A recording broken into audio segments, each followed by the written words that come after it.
آله وصحبه ومن والاه. So inshallah today we'll talk about two misconceptions if we have time, maybe one, because we need to talk about cryptocurrency. Some people are here just for cryptocurrency, inshallah. No, just give him all the money from cryptocurrency to him, you know. The rest of us not interested. Yeah, he won a lot of. Yeah. A lot. MashaAllah. Okay, so we'll start with the misconception first. So we'll kind of make it interactive, inshallah. So I'll try to ask some questions, and if you answer, I don't have anything for you today, but next time, inshallah, I'll give you candy or something.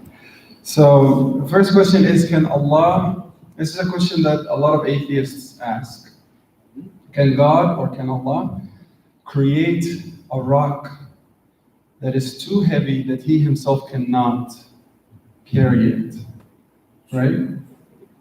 So it's kind of a difficult question, because if you answer anyway, the answer will be against Allah, right? If you say no, He cannot, then you're saying Allah cannot do something. If you say yes, He can, you're saying Allah doesn't have the ability to carry that rock, right? So does anyone have a solution for that? I will answer that question if you answer my question. Okay. Did you stop beating your wife? Did you what? Did you stop beating Oh, your that's wife? a good one. Yes, yes. I see your point, yeah. Yeah. So if I said no, that means I'm still beating her, which I'm not. And if I say yes, right, that means I was, but I wasn't. Alhamdulillah. Okay, so that's a good way of looking at it. So what is the problem here? It's an invalid question. Say that again? It's an invalid question. It's not a question. It's an illogical question. Yeah. It's not a- Right, very good. I'll give you another question, like what Brother Arshad said. Can Allah create another God? We need an answer from the sisters. No, that's it. Why? Okay, there are certain things. Okay, there are certain things God cannot do, Allah cannot do. Right. Okay, and there are certain things which doesn't make sense. Exactly. Right. So, who can tell me why this question doesn't make sense? Can Allah create another God? Because if there is two gods, there will be a fight between who's saying God and who to listen to, and it would not work. God cannot be That's created. polytheism, but that's different. No definition of God is He cannot be created, right? He cannot Right. be So approved. this is right? one answer. Surah Ikhlas, what is it? Right. So the Ikhlas, Sister Azra. Yeah, that's the God. That's what I was going to say. The Shahada is like one There's God. nothing beyond it. Right. Very good. So if we say that God created another God, creation means it has what? It has a beginning, right? Does God have a beginning? No. No. So the minute something is created, it cannot be a God because it has a beginning. Another thing is God uncreated. God is uncreated, right? He was always there. Nobody created God, right? He's the creator of everything, and He does not have a beginning, does not have an end. Another similar question also that can help you with that is, can Allah throw you out of His kingdom? That's come the question, there's certain things He cannot do. Right. Okay, like He cannot die, He cannot throw you out, He cannot. So that's one thing. There's always a blessing. Heaven and hell is just a concept. What will happen, that we don't know. But He is the lover. He loves us. Doesn't make a difference. He Right. cannot throw you out. Then who can tell me why it's impossible for Allah to throw out of His kingdom, or why that problem is the question itself illogical? Because I think everything is His kingdom. Exactly. So that's, yeah. So everything is basically the kingdom of Allah subhanahu wa ta'ala. So wherever He puts you, you're still in His kingdom.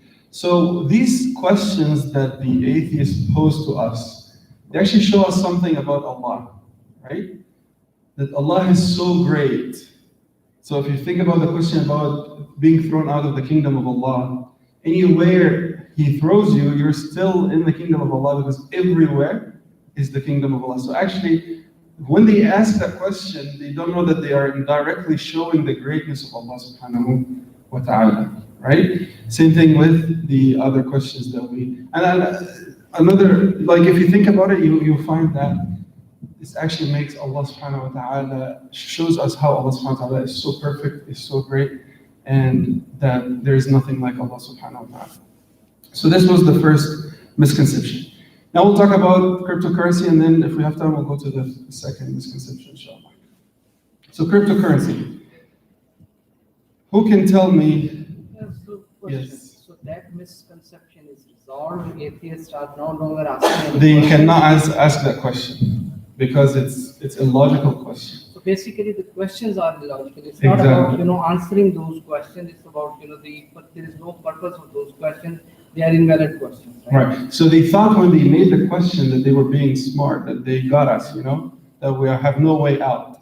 But actually, if you think about it, you find that actually they are showing the greatness of Allah by asking this question, right? Just like brother our Sheikh, the question asked me, or if somebody like Sheikh Zakir Naik said, imagine if somebody tells you, can you go left when you drive your car? You'll say what? Yes, you can, right? Can you go right? Yes. But can you go left and right at the same time? It's impossible, right? So the question itself is illogical, so we cannot say that this actually kind of like shows us that God is not so powerful or God doesn't exist, etc. Okay? Make sense? Well, Yeah. okay.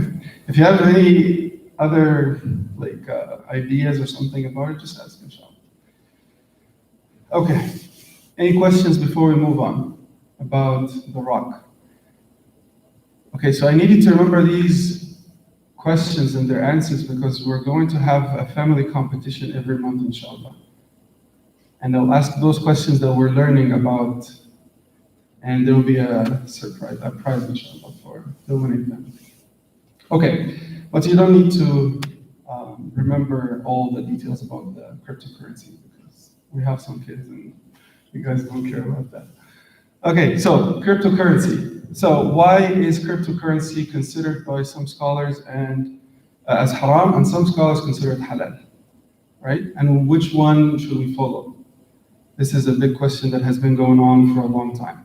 And the reason is there's a lot of people who got super rich from it in a matter of like a week or a month, and there are some people who actually got really poor. So let's explore cryptocurrency together, inshallah, and see why some scholars consider it haram and some consider it halal. First of all, is cryptocurrency considered from an Islamic point of view as a commodity or as an actual currency? Who can answer that? What's a commodity? It's a commodity. It's a commodity? Not a currency. Okay, who can tell me what a commodity is? It's like a gold meat. That has a tangible asset behind it. Commodity is, so in Islam we have things almost divided into 2 or 3 or more, but the most common things are commodities and currencies, right? So the laptop, is it a currency or commodity? Commodity. The house?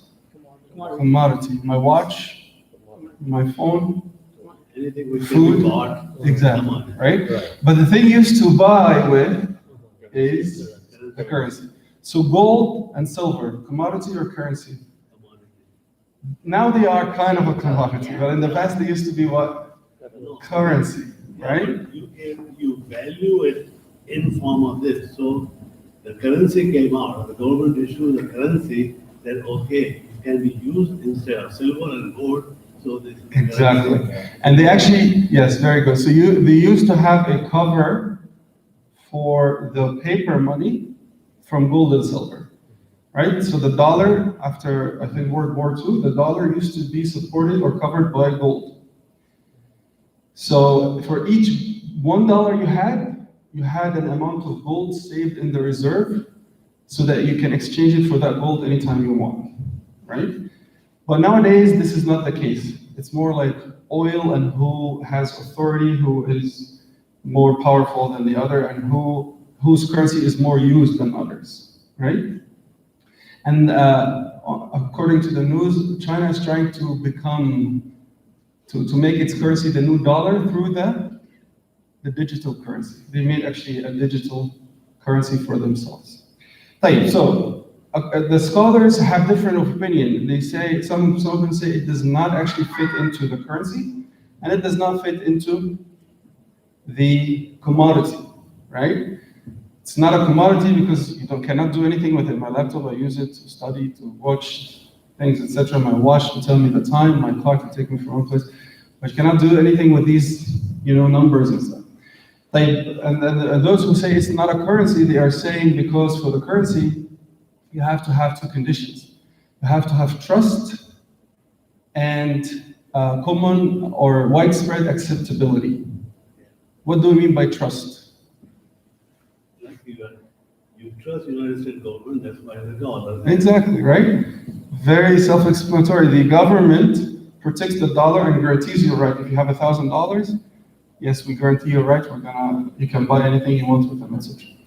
So the government supports it and gives you this feel of security and stability, etc. But what about the other thing? Commonly or widespread usage of it, or widespread acceptability, right? The dollar, as we said, used to be covered by gold, right? But now it's not. But it's widespread. People accept it everywhere, right? So that's why it's considered a currency, and it has a buying power, etc. Right? So, does anyone have any questions so far about this? Okay. So these are the two conditions to tell us that this is a currency, right? So the scholars who say it's not a currency, they say it because of these two conditions. And the ones who say it's a currency, they say it's because it has been widely used, and you can actually exchange it for dollars, right? From any app, you can change your cryptocurrency into dollars, or in any other country. In El Salvador, for example, they made it there like it's legal now in Salvador. I think they made it like their own currency now, Bitcoin. It's not legal, it's partially legal, but the thing is that when anything fluctuates against something which you are valuing, right now, what is it? Cryptocurrency was $37,000 Yeah. for the Bitcoin. So you are valuing it at 37. 2 months ago, we were talking about $60,000. Right. So when a thing is changing against a measurement, it becomes a commodity. Yes. It cannot be a currency. That's a very good point, because that's actually the next point that I was going to talk about. So they call it the volatility, right? It's volatile. Like as the brother said, it was $60,000 a couple months ago, and now it's like 37 or 40 today, I believe. And it used to be like 0.00 something of a dollar. Does anybody know about the guy with the pizza who bought his, right? So he would have been a multi-millionaire now, but when it was so cheap, he sold it for a couple of pizzas, right? He didn't know it was going to have any value. Now we got a stent, We his got- artery got blocked. Right, so it's very volatile. It goes up and down in a very unpredictable way. And some scholars, they call this gharar, right? It's a kind of gharar. Gharar in Islam is something that is unknown or something that's speculative, right? So for example, if I told you, I'm gonna sell you my stolen car for $2,000, can we do that in Islam? No. No, why? Illegal acquisition. I don't have it, right? So I'm like telling you, if I ever get my car, or if the police ever gets the car, I'll give it to you for $2,000, right? So we cannot do that in Islam because you don't know if the car is going to ever show up or not, right? So this is called gharar. Or if I told you, hey, look at this river, I'm going to sell you every fish in that river. Can we do that? No. No, right? Because we don't know how many fish are there. We don't know if there's actually any fish or not. Same thing with birds in the sky. I'm going to sell you the birds in the sky. So the scholars said, and look at the dollar compared to the cryptocurrency. For example, recently, Elon Musk, right? The guy who invented, or who started Tesla, right? So Elon Musk, he actually started investing in Bitcoin and Doggy Coin. I'm sure you've heard of that too, if you're into this. Dodge or Doggy? Okay. I heard it on the news as Doggy, like because it's a dog. Anyways, but so the name doesn't matter. So Elon Musk, when he made a tweet recently about Bitcoin. He got and also the Chinese government was starting to crack down on it. The price went down from 60 to like 30,000.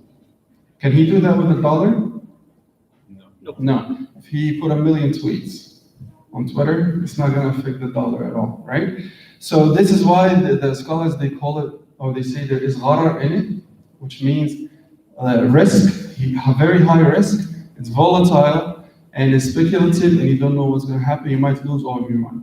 Add to that, what happened in South Africa? Does anybody know what happened with the two brothers in South Africa?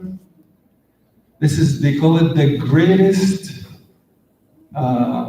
crypto heist in history. The two brothers, they started an app, and they were exchanging coins for people in South Africa. And they took about $3.5 billion and they disappeared. And they sent an email to all the users and they said, you know what, we have been hacked, and do not call the police because it's going to make things worse. Do not call a lawyer. And they until now, nobody caught them. And they went away with a lot of people, an entire country. The people in that country that were investing, their money has been gone, like that, in the blink of an eye. Right? And something similar happened in Turkey. Right? When the government cracked down on it, the guy disappeared, the guy who started the whole app and everything. So if you look at the risk, it's very high risk.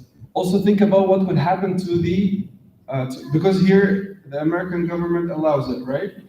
But what if they realize that it's affecting the dollar, right?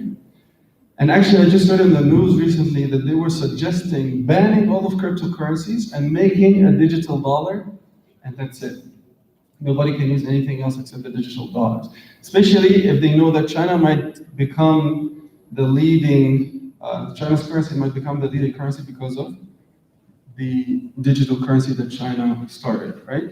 So all of these are very, very high risks when it comes to investing in cryptocurrency. And this is why this section of the scholars, they say that it is haram.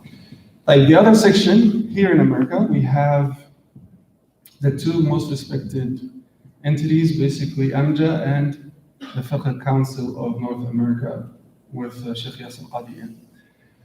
So Sheikh Yasir Qadi, he said that he and the Fiqh Council, they got together and they looked at only Bitcoin. And they said we could not find anything that would make it haram, right? So Sheikh Yasir Qadi, he said the Bitcoin, but he said I'm not giving any fatwa except in regards to the Bitcoin. Because he said the origin of everything in our life as Muslims is that everything is halal until there is an evidence that tells us haram, except when it comes to acts of worship.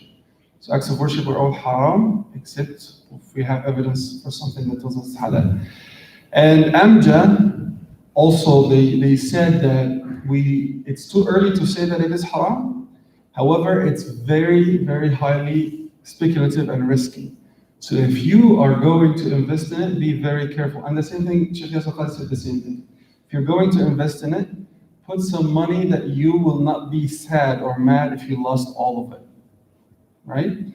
And the same thing with AMJA. They said it's very highly speculative, but we cannot say it's haram. But be very, very careful if you are investing in it because you could lose all of your money. Also, I started looking at all countries. I looked at Egypt, I looked at Kuwait, Saudi Arabia, and I looked at the fatwa houses in every country, almost every country, to not be lying. And it seemed that in almost all Arab countries, they are saying it's haram, right? Almost.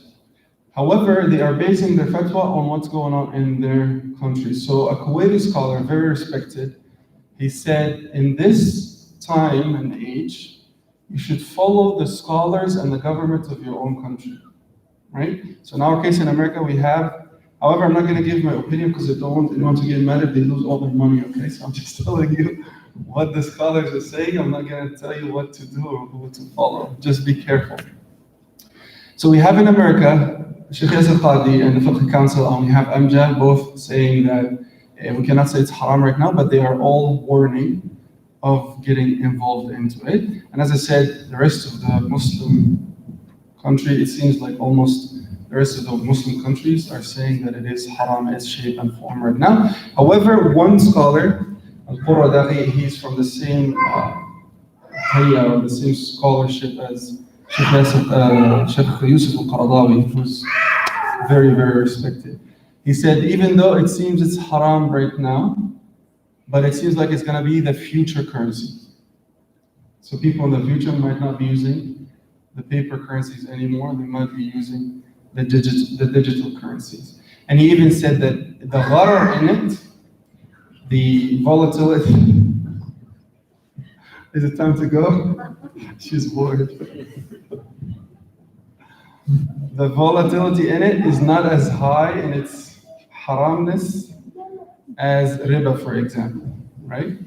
So this is basically it in a nutshell. However, be careful with also a couple of things. It uses a lot of electricity, so it's very bad for the environment, very, very bad. And No, how does it use electricity though? because they need like super fast Concept of mining. computers to mine. How you create those currencies. Yeah, and actually, and I think in Malaysia today or in Indonesia, I don't remember, they confiscated hundreds of those devices that they use for mining because it was like ruining the electricity, and they started like smashing them with like bulldozers. Pennsylvania will be producing a lot of Bitcoin. There are those mines. Yeah, but it's not. So it's employment for something. Look at this way. When you valuing anything in dollar sense, it's a commodity, never be currency. Okay?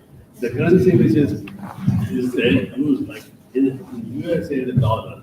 If you value this thing in dollar sense, or in Pakistan rupee, or in somewhere lira or whatever. So when you exchanging in a dollar sense, or rupee sense, or dollar sense, it become a commodity, it cannot be haram. So the scholar is different, as I said. So some are saying it's a currency, and I will tell you that those who say that we should treat it as a currency, they say there are two conditions that we must know. But first, let me say, so it's dangerous for the environment, and the second thing is there are some coins that are absolutely haram because they are coins made for casino or made for a video game or something like that, right? So the point that the brother was mentioning, if we're treating it like a currency, like the Amjad said, you have to be very careful with these two conditions. If you are exchanging the same currency, dollar for dollar, because you know there is the USDT and the USDC, right? If you're exchanging dollar for dollar, it has to be like the paper dollar for the digital dollar has to be the same amount. It cannot be $1 extra or even a cent extra or a cent less. And it has to be on the spot exchange. Meaning I give you the money now, you give me the currency right now. And how can we go around that with it only being online? If you use a debit card, it will be instantaneous. And if you use a bank account, it will take 11 days or something like that. So the bank account will not be halal in that case. But the debit card will be halal. I mean, according to Amjan, me, according to Sheikh Yasser Khalid. The other thing, if you're exchanging two different currencies, like let's say the US dollar paper for doggy coin or something. In that case, it doesn't have to be the same amount, but it must be instantaneous, right? So these are the things that we need to be very careful with. But brother, Yes. the way how I see that the people are using it just like gambling. So they are just buying a coin so that they will become rich within one night. Exactly. So like a $1,000. Did you buy any? No, because I don't want gambling. So like for example, I bought Bitcoin. A brother bought this Bitcoin like for $3,000, and all of a sudden, like within few months, it becomes $60,000. So it's all gambling. So you are just. The same thing in stock. No, the stock is there is some business behind that. Elon Musk tweets one thing and No, that is stock separate goes issue, down, but goes No, up. it's the same, it's the same. Okay, so why it has to be instantaneous, at the price? I mean, if I know it's gonna be in future, like a future contract, like I'm buying a house, I'm doing a down payment, I know like, after 3 or 4 months, I'm gonna get a house or something like that. Yeah. So why it has to be like right now, right? I mean, I have to exchange. If the contract is like that, I pay you and get the contract, and I know, after like couple of months or weeks, I'm gonna get what I'm gonna get. Why is that not haram? Okay, can I first answer the question for Brother Modesta and then I'll answer your question? So, some scholars actually, it's very similar to gambling from that concept. Gambling is, I know, but let me give the how difference. you do the business. The Right, but- business itself may not be a gambling. But the difference is, in gambling, you put your money, right? And you have like 1 in a million chance of losing all of it. And only one person is gonna be the winner, right? But in that case, there are hundreds of thousands of people who actually win or make money. Second thing is the person who is doing the gambling, they wanna take your money, like the casino, for example. You go to the casino wants to take as much money from you as possible. But the person who owns the currency, they want the value of their currency to go up. So they are helping you and they're doing their best to benefit both you and themselves. But the casino, they're only benefiting themselves. But as you said, there are some scholars who consider it gambling, but some say it doesn't reach the level of haram as gambling. Right? Because it's still, some people look at it as a currency, not as going buying a ticket, lottery ticket. Okay? And as I said, yeah, brother is insisting it's a commodity. But it can't be a commodity because you cannot do anything with it. It's not like something that benefits you in any way, like a laptop. It's a digital, right? I mean, it doesn't Yeah, I have to think be that's like the a bigger paper or question something. from Mark's point. Why are you defining everything as a commodity or Yeah. currency? There is no third thing. I mean, what's the? No, there is like a If trust it's not and there one is, of these, yes. then it's haram, right? So there's no rule. Well, even they looked at the other things too. Like they didn't just say that it's either this or that. They looked at it being a trust. Because they don't understand what this is. What Mark's Exactly. That's why Just a lot of them said it's too early to say whether it's haram or not. And that's why Sheikh Yusuf said we don't have enough evidence to say it's haram. And the same thing with the Amjad. He said we don't have enough evidence for that. And to answer the brother's questions, the instantaneous thing, is that your question? Why- So in Islam we have 5 kinds of things. why? 5, but there are more categories under the 5. In Islam, so there are 2 kinds of riba in Islam. Riba, which is I give you $100 and in a month you give it back to me 120. If you give it back in 2 months, it will be 140. That's haram, absolutely haram. You understand that? Yeah, right? Yeah. So this is called riba nasi'ah, which is delaying. If I delay, the word nasi'ah means to delay. If you delay the payment back to me of that loan, you're going to give me more. This is absolutely haram. And it's more haram than the other kind I'm going to tell you now. The other kind is called riba al-fadl. The riba of fadl. Fadl means like extra. So there are 5 kinds for that. The Prophet ﷺ said there are 5 kinds. 6 kinds, sorry. Gold, silver, barley and wheat, and salt and dates. 6 kinds. For these 6 kinds, if you are exchanging the same thing for the same exact 2 things, it has to be instantaneous and the same amount. So what was the point? I mean, if Yeah, I give you I mean- 1 kilo gold Yeah, or he asked the salt, same you question give me 1 before. kilo salt back. What's the point of this trade? Yes, so he asked the same question before. See, nowadays, But wait, I'll answer that. Yeah, take my salt, give me your salt. yeah, No. If I give you a kilo of gold that is bracelets and rings, and you're giving me a block of gold, it has to be a kilo and a kilo. But it's a different shape, right? It doesn't matter if it's different shape. but that doesn't. But I'll make tell you sense. what, now I'll tell you what. The Prophet ﷺ said, if you want to do that, go sell your gold for money first, and then come back and buy the gold. Maybe at that time it was not possible, but now it's a different era. No. Now we even don't, you don't give it to me, I don't give it to you. No, there are people who want to exchange. Like they want to exchange gold for gold. This happens in Egypt all the time. Like a bride got her necklace, she doesn't like it, she wants to exchange it for some other bride's necklace. So. The reason I'm You have to saying pay these days, everything But is. we said it has to be the same. Gold must be the same amount. Much like the cash, right? So the Prophet ﷺ, I'll tell you why, but let me speak everybody. One date should not change it. Dates, I know. First of all, Become bossy. It become outdated. It smells now. So, Like the way they buy this oil and the futures. I'm talking about the futures, right? They buy futures. You know what I mean? They do future contracts to buy any commodity, right? Yeah. I'm gonna buy you like the oil for like 6 months on this specific rate. So this is all haram. What are you talking about? What are you buying? So let's say oil. Commodity. Oil. I do a But I'm not contract- talking about oil. I'm talking about 6 No, kinds. I'm talking about the future. So Yeah. I'm doing a contract with you. Right. I'm saying, okay, I'm gonna buy oil from you on this specific rate for like next 6 months, this much. Right. So no, you are not giving me right now.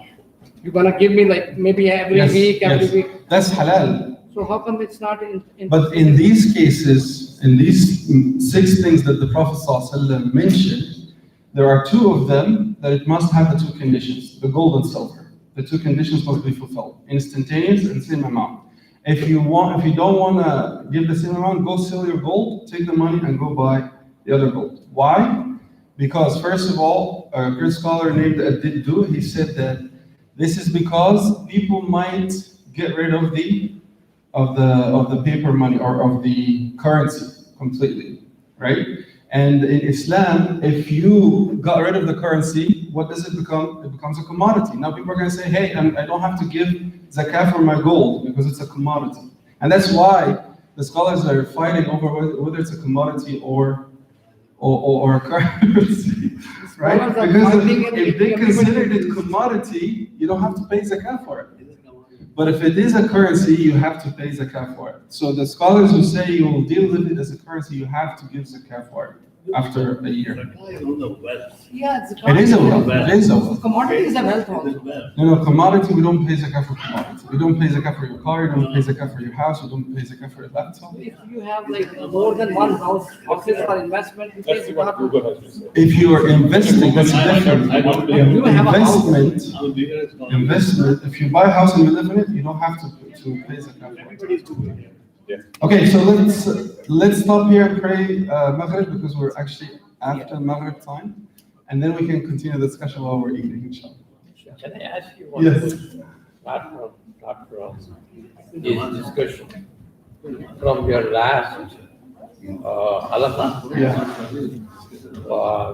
in the end you mentioned that Allah is not everywhere. Yes, that's a very good question. It kind of creates a little bit of discussion and confusion. Right. Could you clarify why do you say Allah is not everywhere? Okay, so who knows about Allah more than anyone else? Who? Question. Allah, Yeah. and from the humans, Prophet Prophet Muhammad Sallallahu Alaihi Wasallam, right? Because none of us has seen Allah subhanahu wa ta'ala, right? So it's very important that when we get our information about Allah, it has to be either from Allah Himself or it has to be from the Prophet Sallallahu Alaihi Wasallam himself. There's 1,000 evidence, 1,000 in the Quran and in the Hadith that Allah subhanahu wa ta'ala is above the throne, which is above the 7 heavens, right? Even as we said, the Prophet ﷺ mentioned to Sa'd ibn Mu'adh that you have ruled, when he was making his judgment among the Jews, you have ruled with the ruling of Allah from above 7 heavens. Allah subhanahu wa ta'ala says, تَعْرُجُ الْمَلَائِكَةُ إِلَيْهِ. The angels go up to him in the Quran. And Allah says, الرحمن على العرش استوى. The most merciful is above the throne. Right? It's mentioned in different surahs, like Surah Taha. The wife of the Prophet ﷺ, she said that Allah got me married to the Prophet from above 7 heavens, unlike all of you, talking to the other wives of the Prophet. Your family got you married to the Prophet on earth. Because the story of Zayd and his wife Zaynab, right? Zayd was the adopted son of the Prophet ﷺ. So Allah gave him the commandment from above 7 heavens.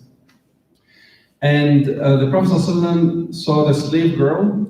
Her owner wanted to free her, but he wanted to make sure she is a mu'mina, a believer first. The Prophet ﷺ, he went to the Prophet and asked him, is she a believer? So the Prophet asked her 2 questions. He said, where is Allah?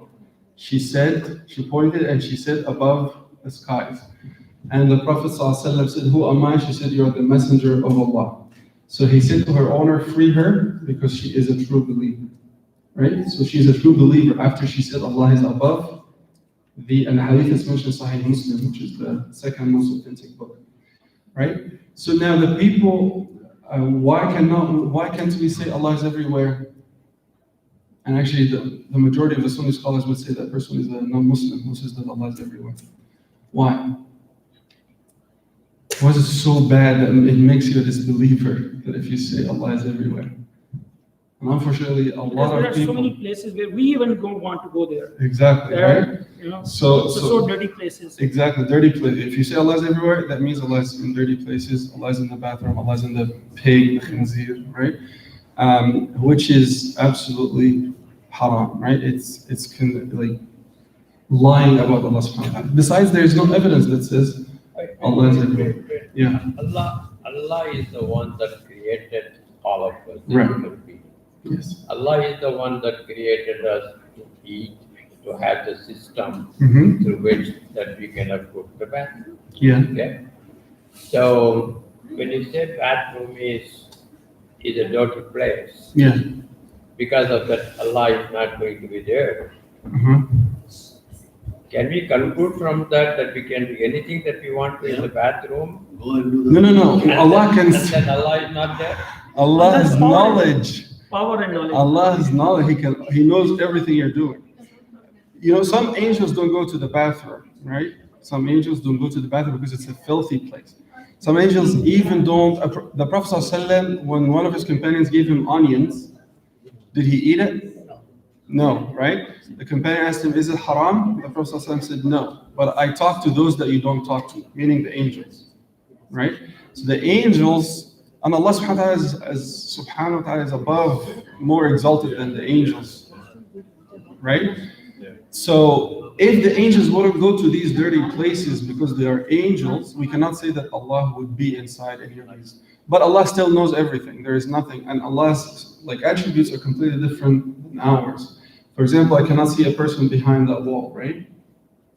Or if a person is inside a very tall building, if I'm on the very last floor, I cannot see them, but Allah can see through all of this. So nothing can prevent the knowledge or hinder the knowledge and the attributes of Allah subhanahu wa ta'ala.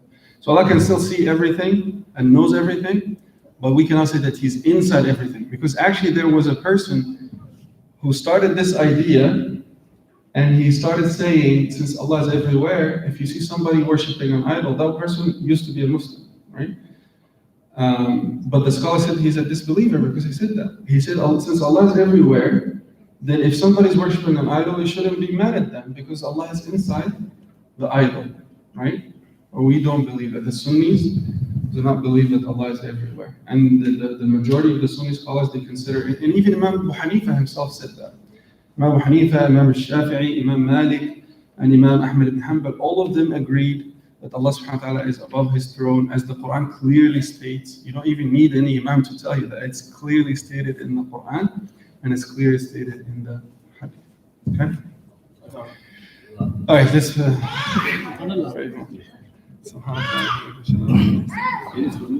Allah Akbar, Allah